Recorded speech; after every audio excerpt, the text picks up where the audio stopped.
ஆக்சுவலா இப்பதான் தெரியுது இந்த ஊர்ல வந்து ஏன் ரோட்ல வந்து யாரும் போனை பார்த்து சிரிக்க மாட்டேங்கிறாங்கன்ட்டு.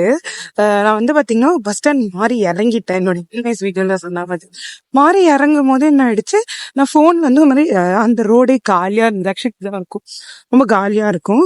காலியா இருந்த பொழுது அப்படியே நான் நடந்து வந்துட்டே இருந்தேன். அப்ப என் போன்ல வந்து ஒரு மெசேஜ் நோட்டிபிகேஷன் இருந்தது. என்னோட ஒன் ஆஃப் மை ஃப்ரெண்ட் கிட்ட இருந்து வாய்ஸ் மெசேஜ் வந்திருந்தது. ஸோ அதை பார்த்துட்டு அப்படியே நான் சிரிச்சிட்டு நடந்து வந்துட்டே இருந்தேன். லிட்டரலி இந்த ரோடு இப்படிதான் இருக்கும். ஸோ நடந்து வந்துட்டே இருந்தா திடீர்னு ஆப்போசிட்ல இருந்து ஒரு அங்கிள் சைக்கிள்ல வந்துட்டு, நீ எந்த ஊருமா அப்படின்னு கேட்டாரு. ஐ மீன் ஆஸ்க் மீ இன் இங்கிலீஷ். சிரிச்சுட்டே கிட்ட வந்தாரு.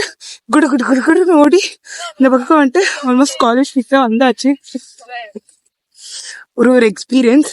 இந்த மாதிரி யாரும் என்ன பார்த்தா ஒன்றும் பண்ணக்கூடாது, குடு குடுக்குன்னு ஓடிடணும். ஓடிட்டு முடிஞ்ச அளவுக்கு க்ரௌட் இருக்க இடத்துக்காக ஓடி போய் நின்றுக்கணும். முடிஞ்ச அளவுக்கு அந்த இடத்த அவாய்ட் பண்ணிட்டு ஓடி வந்துடணும்ன்றதுதான் இன்னைக்கான என்னுடைய லெசன். இங்கே பாய வச்சு கூட மல்லாக்க படுப்போம். உனக்கண்ணா நீ போயா முதல்ல. வேண்டாம் என்ன கொடுத்தாங்க. இவன் என்ன குரங்க விட மோசமா தவறா? இதெல்லாம் குரங்கு பார்த்துச்சுன்னா அவமானத்துல சூசைட் பண்ணி தொலைஞ்சிருமே.